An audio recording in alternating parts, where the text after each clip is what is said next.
Pagi di kampung Cempaka selalu ramai, tapi sudut kecil tempat warung kopi Putri berdiri terasa lebih hidup daripada tempat lain.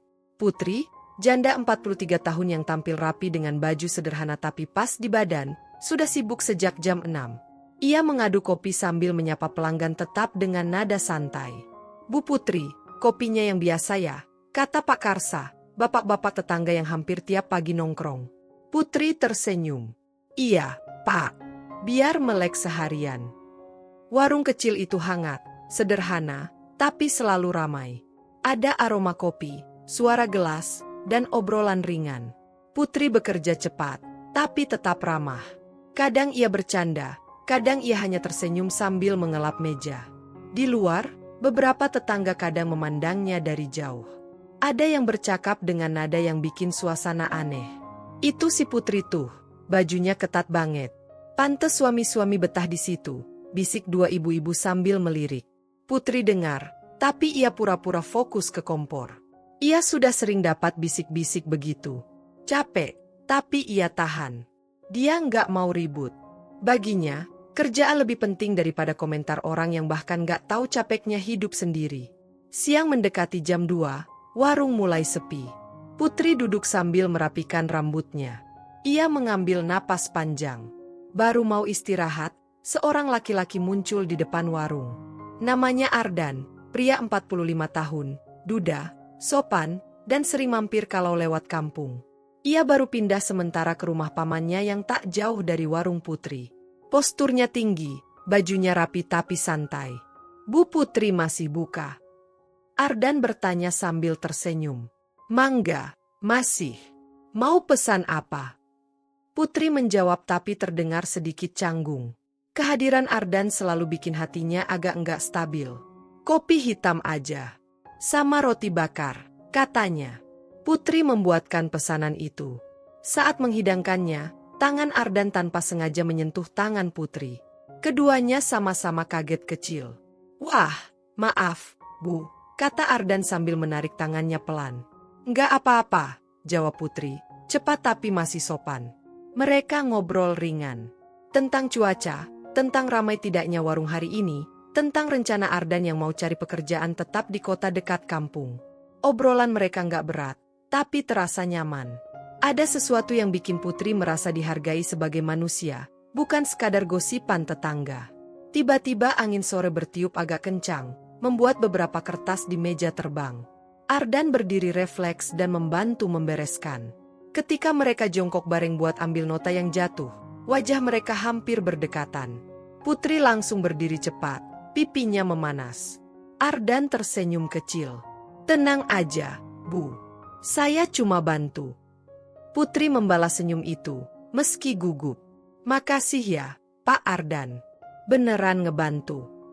Saat Ardan pamit, ia sempat bilang, "Warungnya nyaman. Saya bakal sering mampir."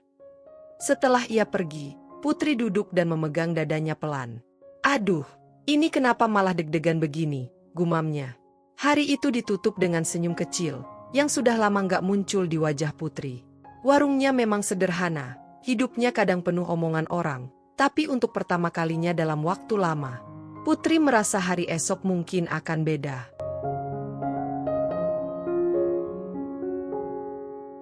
Putri merasa hari esok mungkin akan beda. Dan ternyata, pagi berikutnya memang terasa agak lain. Putri bangun lebih cepat dari biasanya. Entah kenapa ia merasa lebih semangat. Saat ia menyalakan kompor dan mulai menyiapkan kopi, senyum kecil muncul tanpa disadari. Ia sendiri bingung, tapi membiarkannya. Warung buka seperti biasa, dan pelanggan mulai berdatangan. Obrolan warga tetap rame. Tapi hari ini Putri nggak terlalu kepikiran komentar miring dari ibu-ibu. Ia cuma fokus melayani. Beberapa bapak yang nongkrong dari pagi bahkan sempat berseloroh. "Bu Putri hari ini ceria amat. Ada yang spesial ya?" Putri tertawa ringan. "Nggak ada, Pak. Namanya juga hidup, kadang capek, kadang semangat." Tapi dalam hati, ia tahu jawaban sebenarnya. Kehadiran Ardan kemarin masih kebayang. Menjelang siang, warung penuh lagi. Putri sibuk mondar-mandir. Saat ia sedang menuang kopi, seseorang muncul di pintu warung. "Ardan." Putri sempat kaget kecil. Ia nggak nyangka pria itu bakal balik secepat ini. Ardan melambai pelan, lalu masuk. "Halo, Bu Putri. Saya mampir lagi ya," katanya sambil tersenyum. Putri membalas senyum itu lebih lebar dari yang ia sadari. "Silakan, Pak Ardan. Mau pesan yang sama?" "Boleh. Kopi hitam sama roti bakar lagi." Putri segera menyiapkan pesanan. Sementara itu, pelanggan lain melirik-lirik. Ada yang bisik-bisik halus, seolah menilai penampilan Ardan yang rapi dan terlihat sopan. Setelah warung agak sepi, Ardan pindah duduk lebih dekat ke meja tempat Putri biasa merapikan gelas. "Bu Putri," katanya pelan, "warung ini enak banget suasananya." "Beneran? Padahal kecil begini, Pak," jawab Putri. "Justru itu. Nyaman. Dan orangnya ramah," ucap Ardan sambil melirik Putri sekilas. Putri merasa pipinya hangat. Ia buru-buru menunduk, pura-pura sibuk menata sendok. Ardan lalu mengambil roti bakarnya. "Bu, boleh minta tolong?" Tolong temenin saya ngobrol sebentar. Saya belum punya banyak kenalan di sini." Putri tertawa kecil. "Ya boleh, Pak. Saya juga lagi nggak terlalu sibuk." Mereka ngobrol santai, kadang soal kerjaan, kadang soal masa lalu. Ardan sempat bercerita bahwa ia dulu kerja di perusahaan alat berat tapi sekarang lagi cari pekerjaan yang lebih dekat dengan keluarga. Putri mendengarkan dengan saksama, bahkan beberapa kali matanya dan mata Ardan bertemu cukup lama. Ada momen kecil ketika Ardan tiba-tiba mengusap remah roti yang menempel di tangan Putri. Gerakan itu pelan dan spontan. Putri sedikit kaget. Pak Ardan." Ardan buru-buru menarik tangannya. "Maaf, Bu. Refleks." Putri tersenyum malu. "Iya, enggak apa-apa." Saat hari makin sore, pelanggan sudah pada pulang. Ardan membantu Putri beres-beres meski Putri sempat nolak. "Enggak usah, Pak. Ini tugas saya." "Enggak apa. Saya bantu dikit aja," jawab Ardan sambil mengambil gelas. Saat mereka mengangkat kursi, tangan mereka kembali bersentuhan. Kali ini, Ardan gak buru-buru menjauh. Putri juga gak langsung lepas. Ada hening beberapa detik yang bikin suasana aneh tapi hangat. Mereka akhirnya melepaskan tangan dengan kikuk. Putri pura-pura batu kecil. Makasih ya, Pak Ardan." "Sama-sama, Bu Putri." Sebelum pergi, Ardan berdiri di depan pintu warung dan berkata, "Bu Putri, kayaknya besok saya mampir lagi." Putri tersenyum. Kali ini lebih tulus dari biasanya. "Saya tunggu." Ketika Ardan sudah nggak terlihat, Putri duduk di kursi panjang sambil menatap pintu warung yang baru saja dilewati pria itu. "Kenapa jadi begini ya?" gumamnya. Tapi nadanya bukan bingung, lebih ke bahagia campur gugup. Hari itu ditutup dengan perasaan yang masih sama seperti pagi tadi. Ada sesuatu yang berubah, dan Putri nggak keberatan sama sekali.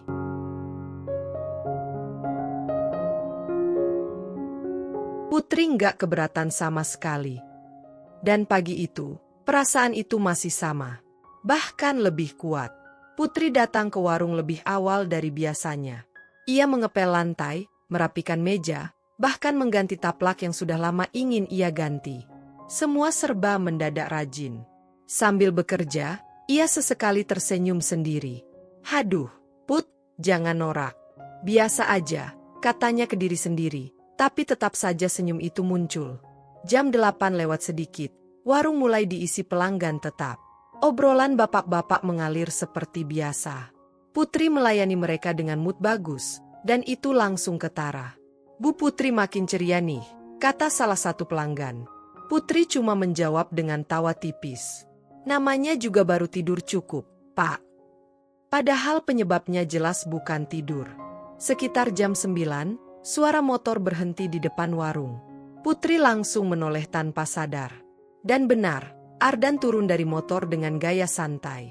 "Pagi, Bu Putri," sapanya. "Pagi, Pak Ardan. Duduk dulu aja." "Mau pesen yang sama?" tanya Putri sambil menjaga ekspresi tetap normal. "Boleh.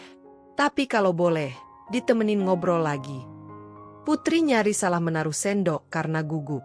"Iya, bisa. Nanti kalau udah agak sepi." Ardan duduk sambil memperhatikan Putri bekerja. Sesekali ia membantu mengambilkan tisu atau memindahkan piring kosong ke meja samping. Beberapa pelanggan memperhatikan mereka, tapi Putri berusaha tetap fokus.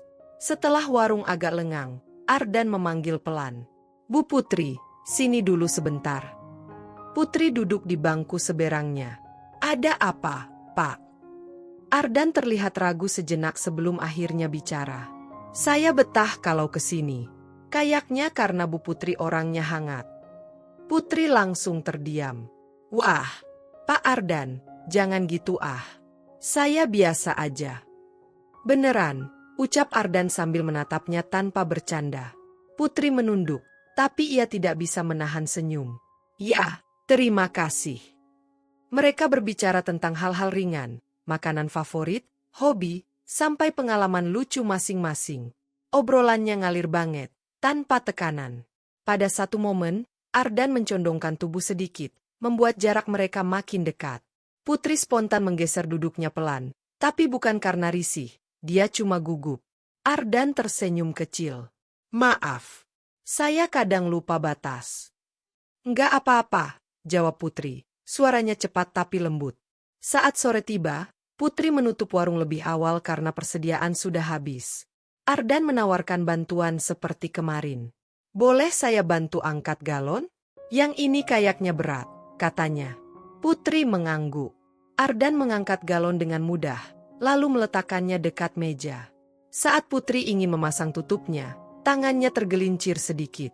Ardan spontan memegang tangannya supaya tidak jatuh. Sentuhan itu bikin Putri kaget, tapi ia diam beberapa detik. Mereka saling menatap tanpa bicara. Ardan pelan melepaskan, tidak terburu-buru. "Maaf, Bu," refleks lagi.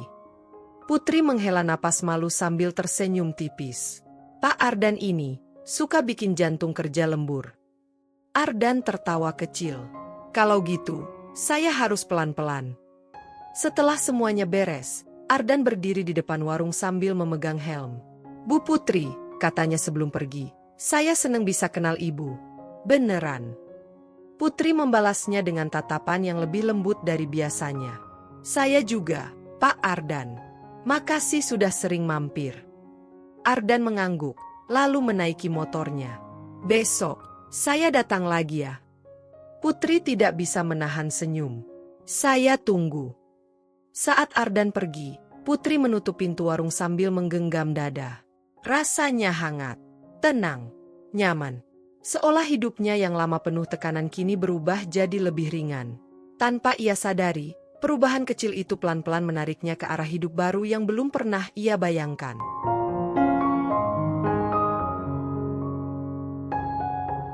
Perubahan kecil itu pelan-pelan menariknya ke arah hidup baru yang belum pernah ia bayangkan. Dan ternyata, perubahan itu juga membawa sesuatu yang Putri sama sekali nggak siap hadapi. Pagi itu warung belum lama buka ketika dua ibu-ibu, Bu Mira dan Bu Tatik, datang sambil membawa ekspresi yang sudah jelas bukan ekspresi mau beli kopi. Putri langsung merasa ada yang nggak beres. Bu Mira membuka percakapan dengan nada yang bikin suasana dingin. "Bu Putri, kita mau ngomong sebentar." Putri mencoba tetap sopan. "Iya, Bu. Ada apa?" Bu Tatik melirik ke dalam warung, seolah memastikan Ardan belum datang. "Kami cuma mau bilang, banyak yang resah soal Ibu sama Pak Ardan." Putri langsung bingung. "Maksudnya resah gimana, Bu?" Bu Mira menyilangkan tangan. "Ya gimana nggak resah? Suami-suami sini pada betah di warung Ibu. Sekarang ada laki-laki baru sering datang. Kami jadi nggak nyaman." Putri menarik napas dalam. "Bu, saya cuma jual kopi. Pak Ardan cuma pelanggan. Itu aja." "Tapi orang-orang ngomong, Bu, katanya warung Ibu jadi tempat suami-suami cari perhatian baru. Apalagi Ibu pakai baju kayak gitu terus," lanjut Bu Tatik tanpa menurunkan volume. Kalimat itu langsung menusuk perasaan Putri. Ia tahu ia sering digosipin, tapi kali ini terasa lebih keras. Lebih langsung. "Apa salah saya pakai baju yang nyaman buat kerja?" tanya Putri pelan, tapi tegas. "Ya kalau nyaman buat Ibu sih iya," jawab Bu Mira. "Tapi buat kami, bikin risih." Putri terdiam. Dadanya terasa sesak. Ia sudah lama kerja di warung, hidup sendiri, dan tidak pernah ganggu rumah tangga siapapun. Tapi tiba-tiba ia dituduh macam-macam hanya karena pelanggan suka datang. Bu Tati kemudian menjatuhkan kalimat terakhir yang membuat Putri benar-benar terpukul. Pokoknya, kalau hubungan ibu sama Pak Ardan itu bikin ribut, kami nggak bisa diam aja. Putri hendak menjawab, tapi suara motor terdengar dari depan. Ardan muncul, turun dari motor dengan wajah ceria, sampai ia melihat Putri yang tampak tertekan. "Bu Putri, ada apa?" tanya Ardan. Bu Mira dan Bu Tatik menatap Ardan dengan tatapan penuh penilaian. Bu Mira berdehem keras. "Pak Ardan, hati-hati aja. Jangan bikin lingkungan sini makin repot." Ardan bingung. "Maksudnya apa, Bu?" Tapi kedua ibu itu tidak menjawab.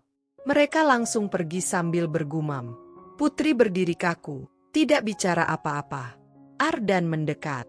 "Bu Putri, tadi mereka ngomong apa?" Putri menggeleng pelan. "Nggak usah dipikirin, Pak. Cuma gosipan aja." Wajah ibu kelihatan sedih, kata Ardan. "Kalau perlu cerita, saya siap dengerin." Putri mencoba tersenyum tapi gagal. "Saya cuma capek, Pak." Ardan mendekat sedikit.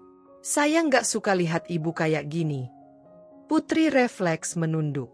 Ia nggak mau Ardan lihat matanya yang mulai berkaca-kaca. Suasananya jadi hening beberapa detik, sampai akhirnya Putri berkata pelan. "Kayaknya, masalah baru mulai muncul, Pak." Ardan memegang lengan Putri sebentar, memberi dukungan tanpa banyak kata. "Saya di sini. Ibu nggak sendiri." Putri mengangguk kecil, tapi hatinya tetap gelisah. Ini baru awal. Dan ia bisa merasa, masalah ini akan jauh lebih besar dari yang ia kira.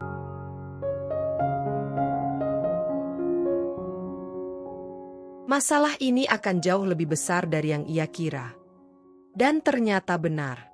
Hari itu, masalahnya nggak berhenti di teguran ibu-ibu saja. Setelah Bu Mira dan Bu Tatik pergi, Putri mencoba kembali bekerja seperti biasa. Tapi wajahnya tetap pucat. Tangannya beberapa kali gemetar waktu menuang kopi. Ardan memperhatikan dari kejauhan dengan raut khawatir. Setelah pelanggan agak sepi, Ardan mendekat dan berkata, "Bu Putri, saya serius. Cerita aja ke saya. Jangan dipendam sendiri." Putri terdiam beberapa detik sebelum akhirnya menghela napas panjang. "Pak Ardan, gosip soal saya makin jadi. Mereka bilang saya ganggu rumah tangga orang. Dan sekarang, mereka juga narik-narik nama Bapak." Ardan langsung mengerutkan kening. "Itu nggak masuk akal. Kita cuma ngobrol." "Buat mereka, itu sudah cukup jadi bahan omongan," jawab Putri lirih. Ardan duduk di kursi depan Putri, mendekat sedikit. "Bu Putri, ibu harus lawan itu. Jangan biarin mereka nentuin hidup ibu." Putri tersenyum hambar. "Lawan gimana, Pak? Saya cuma jual kopi. Mereka rame, saya sendiri." Ardan terdiam sebentar, lalu berkata dengan lebih serius.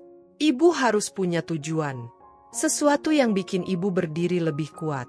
Jangan cuma bertahan." Putri memandang Ardan dengan bingung. "Tujuan apa?" Ardan menatap langsung ke matanya. "Kembangkan warung ini. Bikin lebih besar. Lebih bagus. Biar semua lihat kalau ibu itu kerja keras, bukan seperti yang mereka tuduhkan." Putri kaget. "Warung saya dikembangin? Pak, modal dari mana?" "Saya bisa bantu. Tapi bukan dalam arti aneh ya, Bu. Saya cuma mau ibu nggak dihina terus," kata Ardan, tegas tetapi lembut. Putri menggeleng cepat. "Saya nggak mau ngerepotin Bapak." Ardan mencondongkan tubuh sedikit, suaranya merendah. "Bu Putri, saya bukan bantu karena kasihan. Saya peduli." Kalimat itu membuat Putri langsung terdiam. Deg-degan. Panas dingin. Ia mengalihkan pandangan sambil merapikan gelas, padahal gelas itu sudah rapi. "Pak Ardan, saya takut. Kalau saya tambah dekat sama Bapak, gosip makin parah." Ardan tersenyum kecil. "Bu, gosip nggak bisa dihentikan.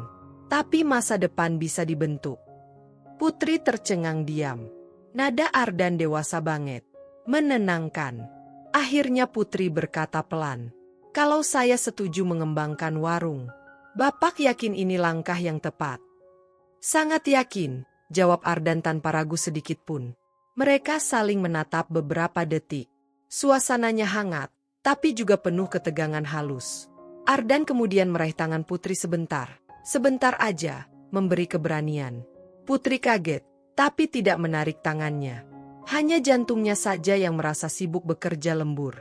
Kalau gitu, Putri akhirnya berkata, Saya coba perbaiki warung ini. Saya mau punya kehidupan yang lebih baik. Ardan tersenyum lega. Nah, itu baru Bu Putri. Tiba-tiba, pelanggan ibu-ibu lewat di depan warung sambil melihat mereka, dan mendadak berbisik-bisik. Putri dan Ardan langsung melepaskan tangan mereka. Canggung. Putri menutup wajahnya sebentar. Ya ampun, makin rame aja omongan orang nanti. Ardan berdiri. Biarkan aja. Yang penting ibu melangkah. Putri terdiam lama. Tapi dalam hati, ia tahu Ardan benar. Untuk pertama kalinya setelah lama, ia punya tujuan baru. Mengembangkan warungnya, membuktikan dirinya, dan berhenti hidup dalam bayang-bayang gosip. Ia tidak tahu, tujuan sederhana itu akan membawa perubahan besar dalam hidupnya. Perubahan yang bahkan lebih besar dari sekedar urusan warung.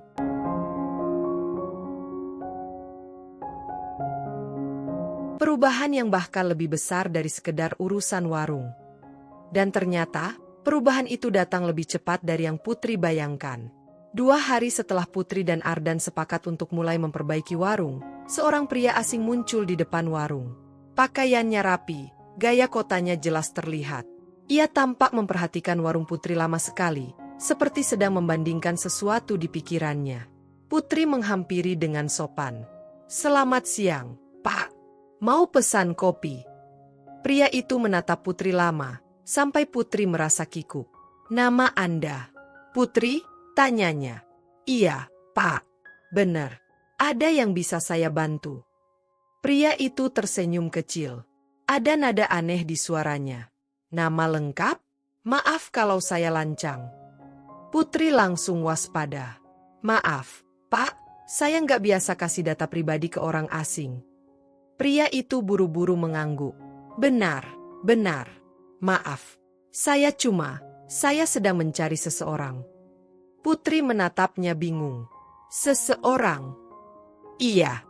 Anak perempuan dari salah satu pemilik perusahaan tambang terbesar di Kalimantan. Anak itu hilang sejak kecil. Nada suaranya serius, tapi tetap sopan. Putri menelan ludah. Oh, terus apa hubungannya sama saya, Pak? Pria itu mengeluarkan sebuah foto kusam. Kami menemukan data lama. Nama anak itu sama, Putri. Dan wajahnya mirip sekali dengan Anda. Putri terpaku. Ardan yang kebetulan baru datang langsung menghampiri setelah mendengar percakapan itu. Ada apa ini? Tanya Ardan sambil melihat ke arah pria asing itu. Pria itu kembali bicara, kali ini lebih hati-hati. Saya tidak bilang Anda pasti orang yang kami cari.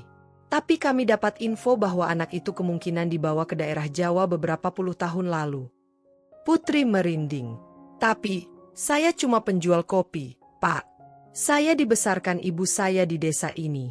Saya nggak tahu apa-apa soal tambang. Pria itu memasukkan foto kembali.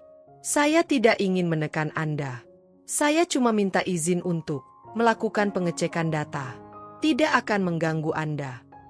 Untuk apa? Suara Putri melemah. Untuk tahu apakah Anda benar atau bukan. Putri mulai gelisah. Ia bukan hanya bingung, tapi takut. Ini terlalu besar, terlalu aneh, terlalu tiba-tiba. Ardan berdiri di samping Putri, memberi kehadiran yang menenangkan. Pak, tolong jangan bikin Bu Putri takut. Dia nggak pernah punya urusan dengan perusahaan tambang. Pria itu tersenyum ramah. Saya paham. Tapi kalau benar, hidupnya bisa berubah.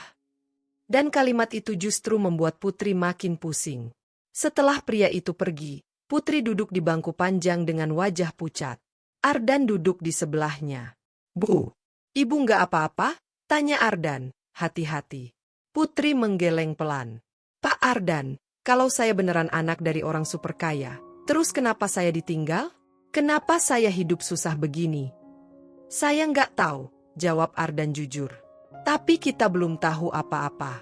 Bisa jadi cuma salah orang.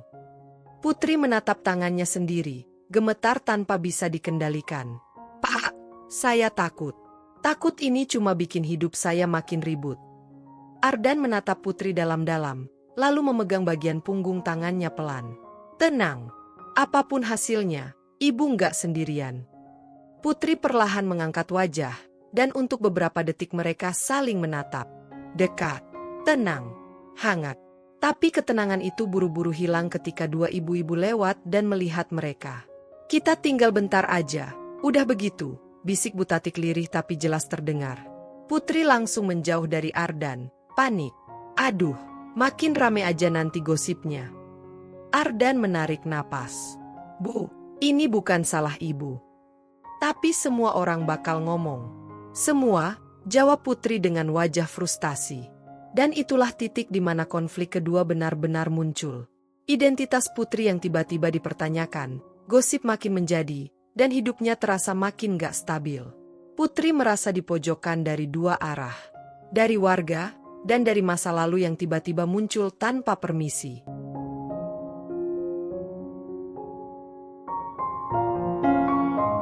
Putri merasa dipojokkan dari dua arah, dari warga, dan dari masa lalu yang tiba-tiba muncul tanpa permisi. Dan tekanan itu makin terasa keesokan harinya. Pagi-pagi sekali, Putri sudah membuka warung dengan wajah yang jelas belum tenang. Ia berkali-kali menengok ke arah jalan, takut pria asing itu datang lagi. Dan lebih takut lagi kalau ada tetangga yang ngelihat dan bikin gosip baru. Ardan datang lebih awal dari biasanya.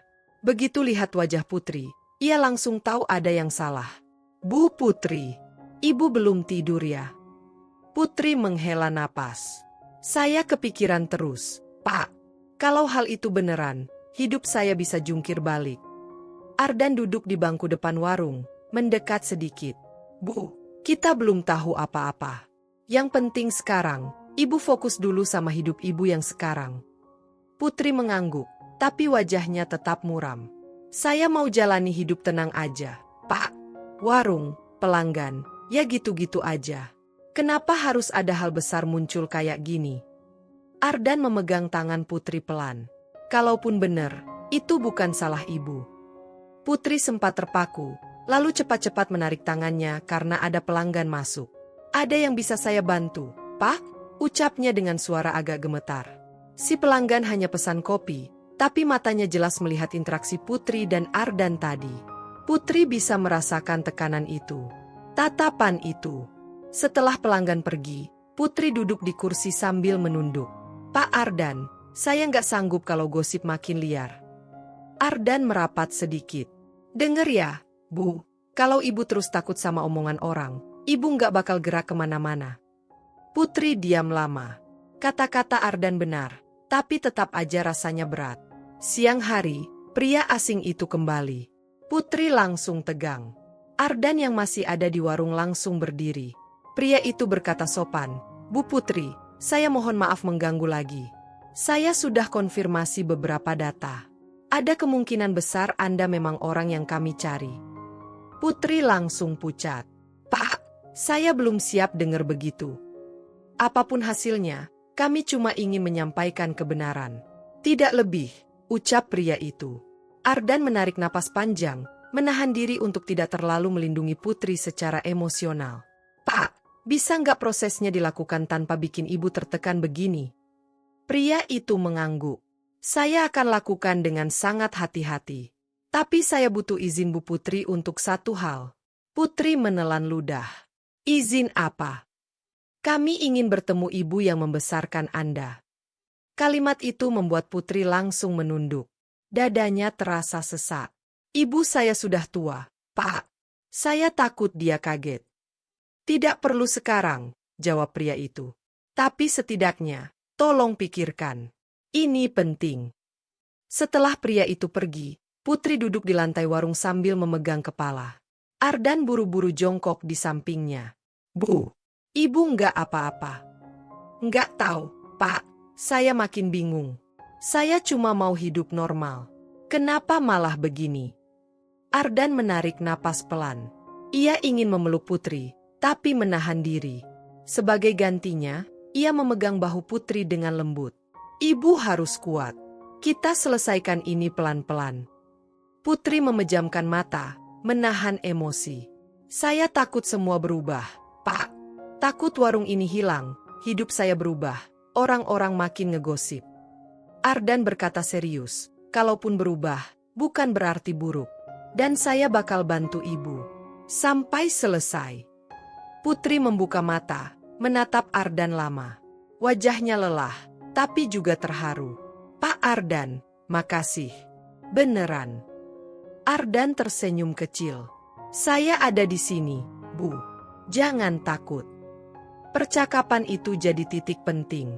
Mulai hari itu, Putri memutuskan menghadapi semuanya, meski dengan hati berdebar dan pikiran penuh ketakutan. Ia punya tujuan baru, mencari tahu siapa dirinya sebenarnya, tanpa kehilangan hidup yang sudah ia bangun. Dan itu jauh lebih berat dari sekadar memperbaiki warung. Kalimat itu terus terngiang di kepala Putri sepanjang malam. Ia duduk sendirian di ruang tamu, lampu remang, tangan gemetar sambil memandangi nomor telepon yang diberikan pria asing itu. Ia akhirnya mengambil satu keputusan. Menemui ibu angkatnya dan mencari tahu kebenaran. Besok paginya, sebelum membuka warung, Putri datang ke rumah ibunya. Rumah kecil itu tampak lebih sunyi dari biasanya. Putri mengetuk pelan. Ibu, Putri boleh masuk. Ibu angkatnya muncul dengan wajah hangat. Boleh, Nak. Masuk. Tumben pagi-pagi ke sini. Putri duduk, menatap ibunya tanpa bicara beberapa detik. Bu, Putri mau tanya sesuatu. Tapi janji ya, jangan kaget. Ibu angkatnya terlihat cemas. Ada apa, Nak? Putri mengambil napas panjang. Bu, apakah Putri bukan anak kandung ibu? Ruangan langsung terasa hening. Ibu angkatnya terdiam lama. Lalu menghela napas berat. Akhirnya kamu tanya juga. Putri langsung menegang. Jadi, benar. Ibu angkatnya mengangguk pelan. Iya, Nak. Kamu aku temukan waktu kamu masih kecil banget. Kamu nggak punya identitas apapun. Ibu nggak tega. Ibu rawat kamu kayak anak sendiri. Putri menunduk. Ada rasa sedih, bingung, takut, semuanya campur jadi satu. Tapi Bu, sekarang ada orang yang bilang saya mungkin anak dari keluarga kaya. Yang dulu hilang. Ibu angkatnya langsung terkejut. Apa? Keluarga kaya? Putri mengangguk. Dia bilang buktinya kuat. Ibu angkatnya memegangi tangan Putri. Nak, apapun yang terjadi, ibu tetap ibumu. Tapi kalau kamu mau cari tahu asalmu, ibu dukung. Putri memeluk ibunya erat. Makasih, Bu. Putri takut kehilangan semuanya. Nak, kamu nggak kehilangan siapa-siapa. Kamu cuma menemukan bagian baru dari hidupmu. Sore harinya, Putri kembali ke warung. Tubuhnya terasa lemas setelah percakapan panjang itu. Belum sempat duduk, Ardan datang. Bu Putri, gimana? Sudah bicara sama ibu? Putri mengangguk pelan. Sudah. Dan jawabannya, benar, Pak. Saya bukan anak kandung beliau. Ardan langsung mendekat, memegang bahu Putri. Bu, saya bangga ibu berani. Putri menatapnya dengan mata berkaca-kaca. Saya makin takut, Pak.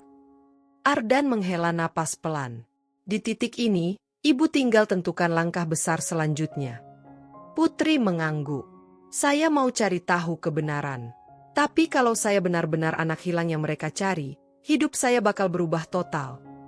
Ardan menatap Putri lama-lama. Kalaupun berubah, ibu nggak sendirian. Saat momen itu berlangsung, suara motor berhenti di depan warung. Pria asing itu turun dan langsung menuju mereka. Bu Putri, saya bawa seseorang yang ingin ibu temui. Putri langsung tegang. Siapa? Pria itu menoleh ke arah motor. Seorang wanita elegan turun perlahan. Wajahnya terlihat emosional begitu melihat Putri. Wanita itu berkata dengan suara bergetar.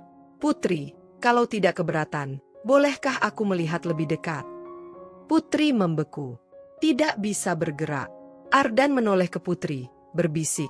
Bu, hati-hati. Ini mungkin momen penting. Putri menelan ludah. Jantungnya berdebar.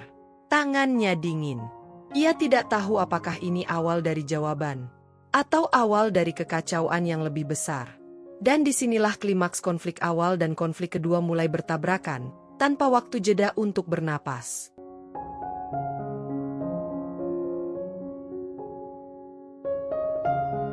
Dan disinilah klimaks konflik awal dan konflik kedua mulai bertabrakan, tanpa waktu jeda untuk bernapas. Putri berdiri kaku, menatap wanita elegan yang kini melangkah pelan menuju dirinya. Wanita itu berhenti tepat di depan Putri, matanya berkaca-kaca. Putri, boleh aku lihat kalung yang kamu pakai? Putri tersentak. Kalung? Ia otomatis memegang liontin kecil yang memang selalu menempel di lehernya sejak kecil. Wanita itu tersenyum tipis, hampir seperti menahan sesuatu. Kalung itu dibuat khusus. Hanya dibuat satu pasang. Satu untuk aku, dan satu untuk anakku yang hilang. Putri merasakan lututnya hampir lemas. Bu, maksudnya apa? Wanita itu mengeluarkan liontin yang bentuknya sama persis. Ini pasangannya. Ardan yang berdiri di samping Putri ikut menatap dengan mata terbelalak. Bu Putri, ini serius. Putri memegangi dadanya yang berdebar keras. Jadi, saya ini? Wanita itu mengusap lembut pipi Putri. Gerakan yang membuat Putri merinding bukan karena takut, tapi karena terasa sangat familiar entah kenapa. Nak, aku sudah mencarimu bertahun-tahun. Putri menunduk.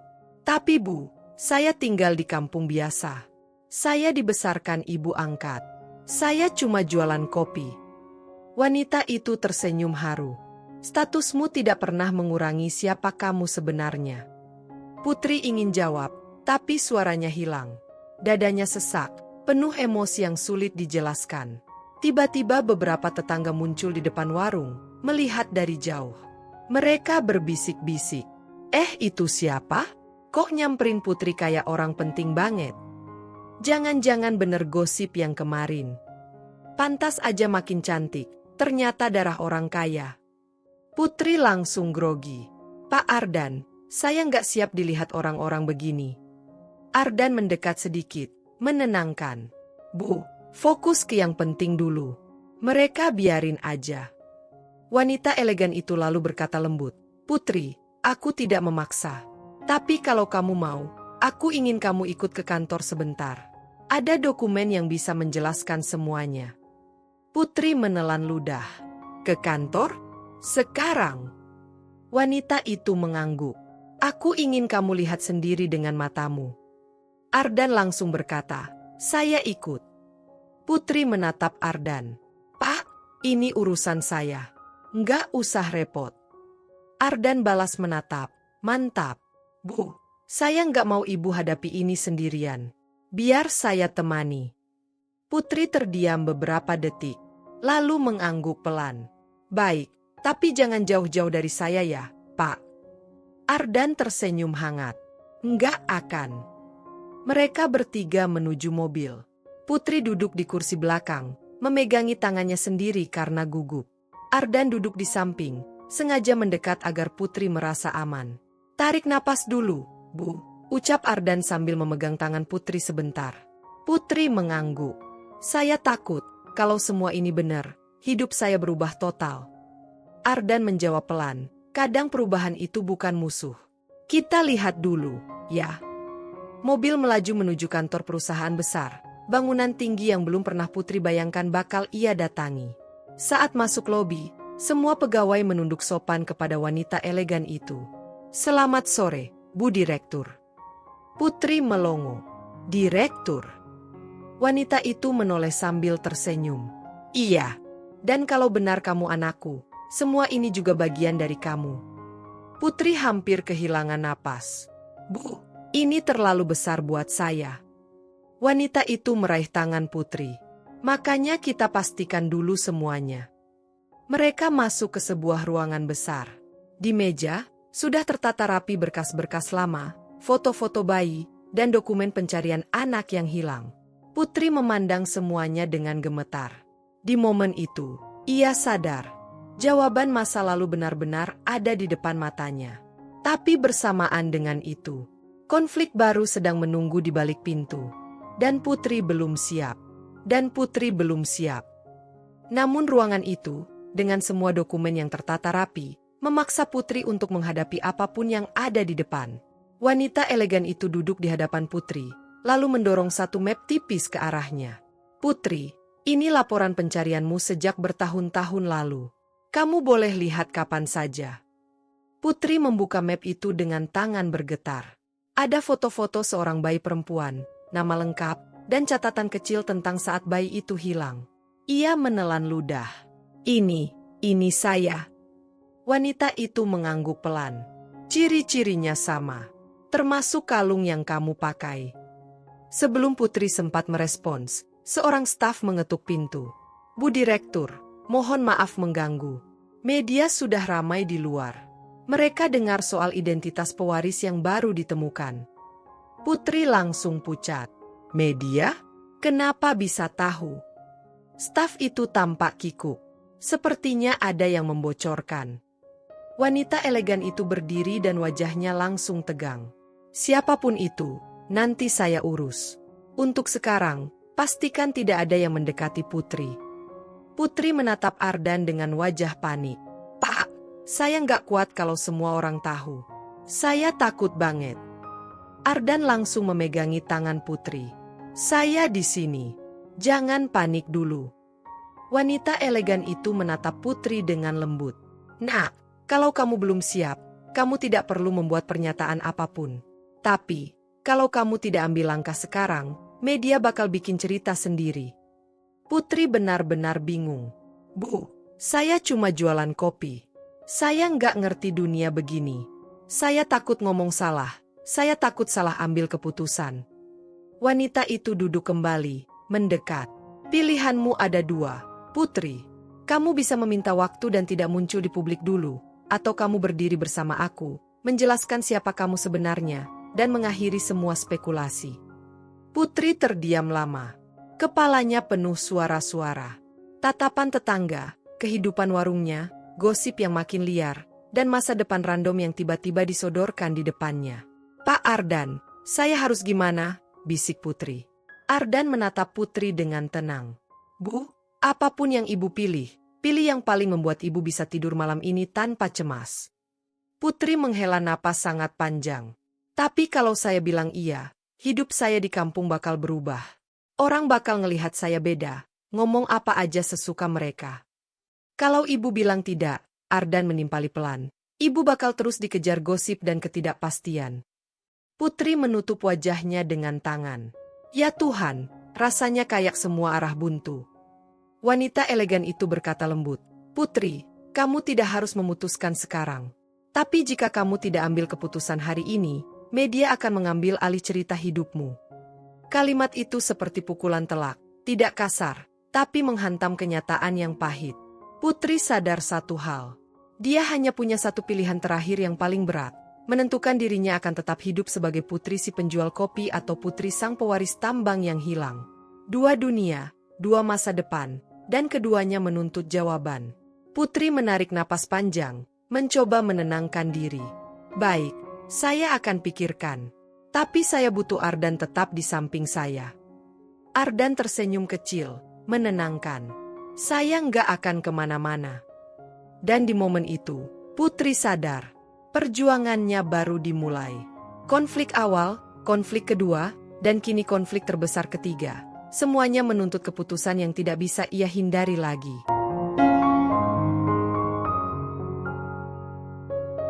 Dan di momen itu, Putri sadar, perjuangannya baru dimulai.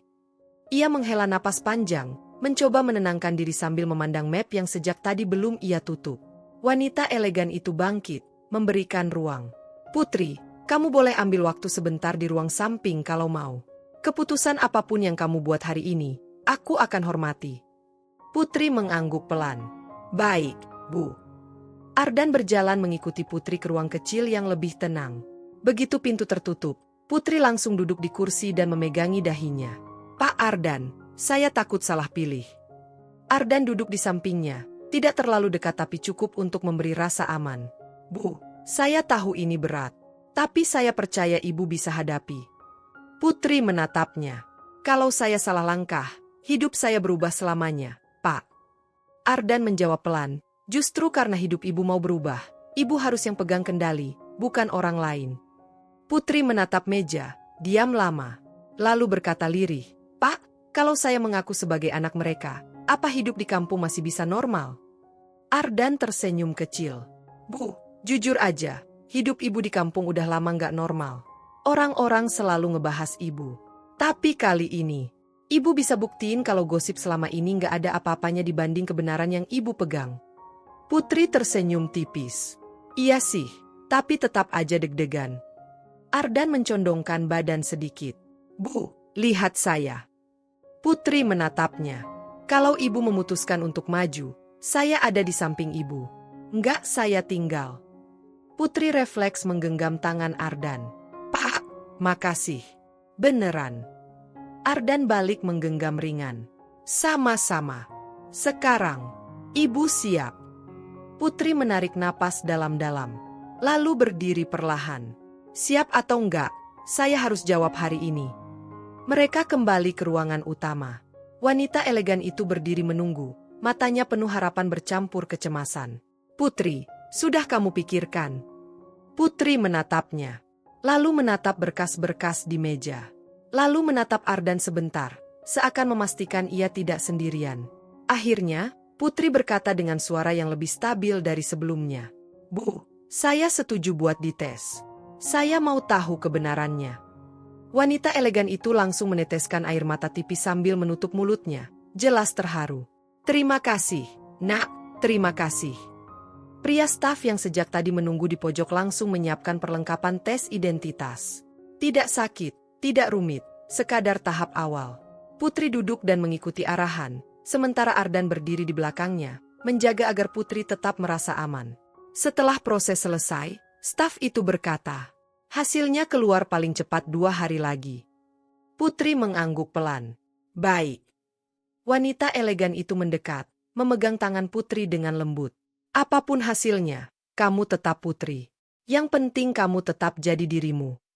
Putri tersenyum samar. "Terima kasih, Bu." Saat meninggalkan kantor dan menuju mobil, Putri menghela napas panjang, kali ini dengan rasa lega kecil yang baru muncul. Ardan berjalan di sampingnya. "Bu, ibu hebat." Putri menatapnya dengan mata yang mulai lebih cerah. "Pak Ardan, saya nggak bakal bisa sejauh ini kalau nggak ada Bapak."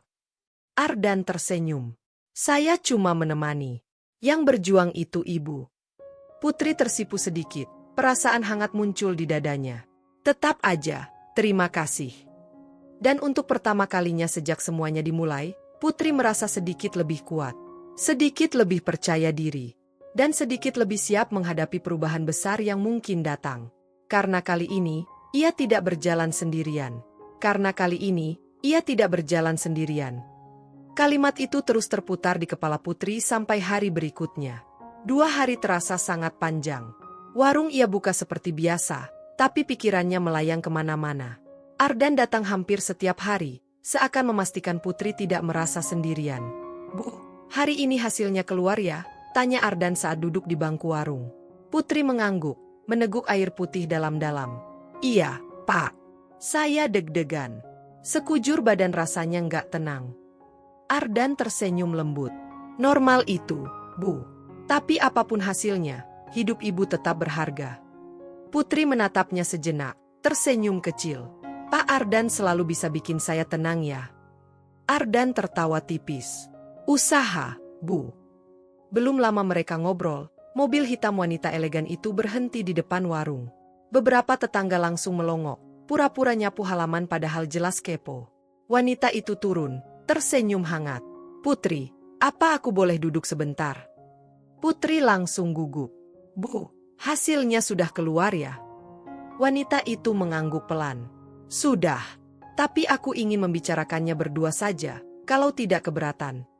Putri menatap Ardan sebentar, lalu mengangguk. "Pak Ardan, ikut ya. Wanita elegan itu tersenyum. Silakan. Mereka bertiga duduk di dalam warung, pintu ditutup setengah untuk sedikit privasi. Tetangga di luar makin kepo, tapi Putri sudah tidak punya energi untuk mikirin. Wanita itu membuka map kecil. Putri, hasilnya sudah pasti. Tidak ada keraguan. Putri menelan ludah. Ardan menggeser kursinya sedikit mendekat, memberi dukungan. Wanita itu melanjutkan dengan suara bergetar. Kamu, benar anakku. Putri langsung menutup mulutnya dengan tangan. Air matanya menetes tanpa bisa ditahan. Bu, beneran? Saya ini, anak ibu. Wanita itu mengangguk sambil ikut menitikan air mata. Ya, nak. Semua datanya cocok. Kamu anakku yang hilang. Putri tidak bisa berkata apa-apa. Ia bangun dari kursi dan memeluk wanita itu erat-erat. Bu, saya selama ini, saya pikir saya cuma penjual kopi yang hidupnya biasa aja. Wanita itu membalas pelukan dengan kuat. Kamu nggak pernah biasa, Putri. Kamu berharga sejak hari pertama kamu ada. Ardan berdiri, tersenyum sambil menatap dua perempuan itu dengan bangga. Setelah pelukan panjang itu, Putri duduk kembali sambil mengusap matanya. Bu, jadi, apa yang terjadi sekarang? Wanita itu menjelaskan, aku ingin kamu datang ke rumahku. Aku ingin kamu bertemu keluarga besar. Mereka semua ingin melihatmu. Putri langsung panik. Bu, saya takut. Saya nggak terbiasa sama lingkungan orang kaya. Saya cuma, ya begini. Wanita itu memegang tangan Putri. Kamu tidak perlu berubah. Kamu hanya perlu menjadi putri. Putri mengangguk pelan, meski wajahnya jelas masih tegang. Ardan kemudian berkata pelan. Bu Putri, kalau ibu mau, saya bisa ikut. Biar ibu nggak canggung sendirian. Putri menatap Ardan lama-lama. Ada rasa syukur yang sulit diungkapkan. Pak, tolong ikut ya. Saya butuh ditemenin. Ardan tersenyum hangat. Dengan senang hati. Wanita elegan itu berdiri.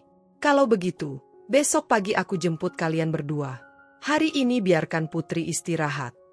Putri mengangguk. Baik, Bu. Setelah wanita elegan itu pergi, Putri duduk terdiam, wajahnya campuran takut, lega, bingung, dan bahagia. Ardan mendekat. Bu, ibu sekarang pewaris perusahaan tambang besar. Gimana perasaannya?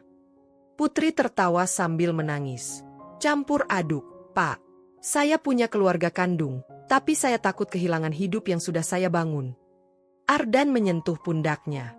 Ibu nggak akan kehilangan apapun. Ibu cuma dapat lebih banyak. Putri tersenyum, pipinya memanas. Pak Ardan, terima kasih ya. Bener-bener terima kasih. Mereka saling memandang lebih lama dari biasanya. Hangat, dekat, tanpa kata-kata berlebihan. Dan untuk pertama kalinya dalam hidupnya, Putri merasa masa depan yang dulu tampak gelap, berubah menjadi sesuatu yang layak diperjuangkan. Besok pagi, hidupnya akan berubah besar-besaran. Dan ia siap menjalaninya, karena kini ia punya keberanian, dan seseorang yang selalu ada di sisinya.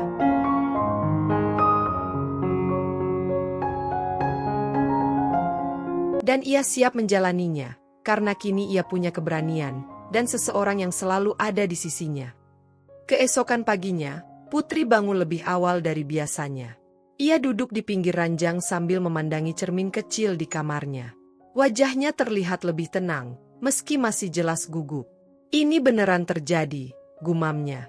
Tak lama kemudian, suara motor Ardan terdengar berhenti di depan rumah. Putri cepat-cepat merapikan rambut dan keluar. Pagi, Bu Putri, sapa Ardan dengan senyum hangat. Pagi, Pak. Putri tersenyum kecil, berusaha terlihat siap meski jantungnya deg-degan. Tak lama, mobil wanita elegan itu datang menjemput. Pintu belakang dibuka untuk Putri dan Ardan. Ayo, nak. Hari ini kamu pulang ke rumahmu yang sebenarnya. Putri tersenyum gugup. Semoga saya nggak salah tingkah di sana, Bu. Wanita itu meraih tangan Putri. Kamu akan baik-baik saja. Perjalanan menuju rumah besar itu terasa seperti mimpi. Begitu mobil memasuki halaman, Putri terpaku. Rumah itu besar, rapi, dan terlihat seperti tempat yang selama ini cuma ia lihat di televisi. Saat turun dari mobil, beberapa anggota keluarga besar sudah menunggu. Wajah mereka terlihat penuh harapan. Salah satu tante langsung menghampiri. "Putri, kami sudah dengar semuanya. Selamat datang di keluarga." Putri gugup, tapi segera membungkuk sopan. "Terima kasih, Tante. Maaf kalau Putri masih kaku." Semua orang di sana tersenyum hangat. "Enggak apa-apa, Nak. Kamu keluarga." Ardan berdiri di samping Putri, memberi semangat lewat tatapan sederhana. Putri mengambil napas panjang, lalu berjalan masuk ke rumah bersama mereka. Di ruang keluarga besar, foto-foto Putri kecil terpajang di meja. Foto saat ia masih bayi, yang selama ini ia tidak pernah lihat. Putri menyentuh salah satu bingkai foto, bibirnya bergetar. "Ini, saya?" Wanita elegan itu mengangguk lembut. "Kamu sangat mirip." Putri menahan air mata, tapi kali ini tangisnya bukan karena takut melainkan lega. Ia akhirnya menemukan bagian dari dirinya yang hilang. "Kamu tidak harus meninggalkan kehidupan lamamu," ujar wanita itu. "Warungmu, ibumu yang membesarkanmu, semua itu tetap penting. Yang berubah hanya satu, sekarang kamu punya 2 keluarga." Putri tersenyum sambil mengusap pipinya. "Saya nggak nyangka bisa punya begini banyak orang yang peduli." Ardan menyahut pelan, "Bu Putri selalu pantas dapat itu semua." Putri menoleh dan tersenyum pada Ardan, pipinya memerah sedikit. Setelah obrolan panjang, makan siang, dan perkenalan keluarga, Putri kembali diajak melihat sebuah ruangan khusus. "Nak, ini ruang bisnis keluarga. Kalau kamu siap suatu hari nanti, kamu bisa belajar banyak di sini," kata wanita elegan itu. Putri memandang ruangan besar penuh meja rapih dan dokumen. Ia menghela napas. "Bu, saya mau belajar. Tapi pelan-pelan ya. Saya masih butuh waktu." "Tidak apa-apa, Nak. Kita jalan bareng." Putri tersenyum lega. Hidupnya memang berubah besar, tapi ia tidak dipaksa cepat. Semuanya diberi waktu.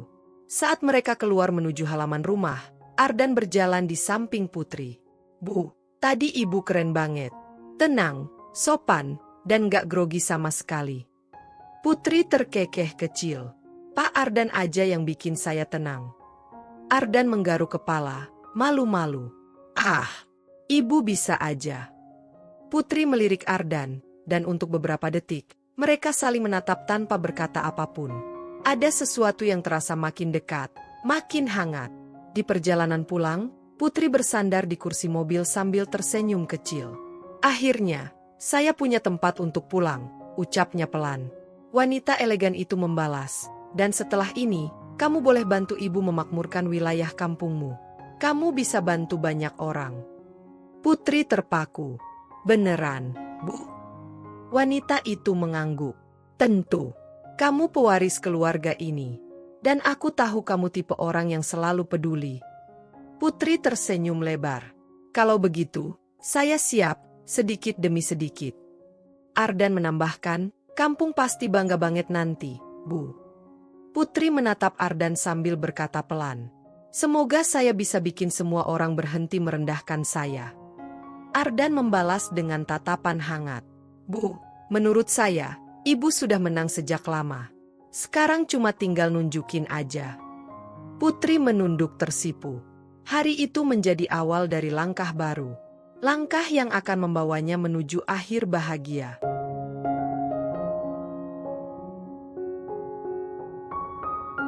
"Bu, menurut saya, ibu sudah menang sejak lama. Sekarang cuma tinggal nunjukin aja." Putri menunduk tersipu, tapi kali ini bukan karena malu, melainkan karena ia mulai percaya pada dirinya sendiri. Keesokan harinya, Putri kembali ke kampung ditemani Ardan dan beberapa staf keluarga barunya. Mobil-mobil mewah masuk ke wilayah yang selama ini cuma mengenalnya sebagai janda penjual kopi. Orang-orang langsung keluar rumah, kaget bukan main. "Lah, itu Putri. Serius sekarang dia balik naik mobil beginian? Gila, beneran dia anak orang kaya." Putri turun perlahan. Hari itu ia tampil sederhana, tapi rapi dan elegan, tanpa berlebihan. Ia menatap kampung itu dengan perasaan campur aduk. Dulu ia diremehkan, dicibir, digosipin tiap hari. Sekarang, mereka menatapnya dengan campuran kagum dan malu. Bu Rasti berdiri paling depan, Wajahnya pucat. Putri, maafkan ibu ya. Ibu dulu sering ngomong yang gak enak. Putri tersenyum tipis. Saya udah gak nyimpen dendam, Bu. Saya udah capek sama hal-hal begitu. Warga lain ikut meminta maaf, beberapa sampai menangis. Tapi Putri mengangkat tangan. Saya maafin semuanya. Tapi saya cuma minta satu. Jangan pernah lagi kalian remehin orang cuma karena kelihatannya susah atau beda. Kita nggak pernah tahu nasib orang ke depannya. Semua orang mengangguk, malu sendiri. Tak lama kemudian, staf keluarga memberikan pengumuman. Mulai bulan ini, keluarga Ibu Putri akan membangun program perbaikan kampung, bantuan renovasi rumah, perbaikan jalan, beasiswa, dan lapangan kerja baru untuk warga. Warga langsung heboh penuh syukur. Ya Allah, Putri baik banget. Dia tetap ingat kampungnya. Padahal dulu kita ngomongin dia terus. Putri terharu melihat reaksi mereka. Tapi ia juga ingin memberi pesan terakhir. Aku jadi kaya bukan untuk pamer. Aku cuma mau nunjukin kalau hidup bisa berubah kapan aja. Dan aku pengen semua orang di sini ikut maju bareng. Ardan berdiri di sampingnya, tersenyum bangga. Beberapa hari kemudian, Putri duduk di depan warung kopi lamanya yang kini sedang direnovasi jadi kafe modern tapi tetap sederhana. Ardan muncul sambil membawa 2 gelas kopi. Bu, kopi favorit ibu. Yang dulu ibu selalu buatkan buat saya. Putri menerima gelas itu sambil tersenyum. Kamu makin jago bikin kopi sekarang. Ardan duduk di sebelahnya. Saya cuma belajar dari yang terbaik. Putri menatap Ardan lama. Aku boleh jujur? Boleh banget. Putri mengambil napas panjang. Sejak semuanya berubah, cuma kamu yang bikin aku tetap ngerasa jadi putri yang dulu. Kamu nggak pernah bedain aku. Ardan menghela napas, menatap Putri dengan cara yang bikin jantungnya berdetak cepat. Soalnya aku suka Putri apa adanya. Dari dulu. Putri terdiam. Pipinya memerah. Aku nggak minta jawaban sekarang, lanjut Ardan. Aku cuma nggak mau nyimpen perasaan ini terus. Putri tersenyum kecil, hangat dan tulus. Makasih, suatu hari nanti, aku jawab. Ardan tertawa lega. Saya tunggu, Bu Putri. Sore itu, Putri memandangi kampungnya yang mulai dibangun dan diperbaiki. Anak-anak berlarian bahagia. Orang-orang kerja gotong royong. Tetangga yang dulu membencinya kini menghormatinya. Putri menghela napas panjang. Akhirnya, ini hidup yang aku bayangkan, ucapnya pelan. Bukan soal harta, bukan soal status, tapi soal dihargai, disayangi, dan bisa membantu. Ia berdiri, menatap kampung dengan penuh keyakinan. Hidupku dulu memang berat, tapi hari ini aku bangga karena aku bertahan. Putri menutup matanya sebentar lalu tersenyum. Dan ini baru awalnya.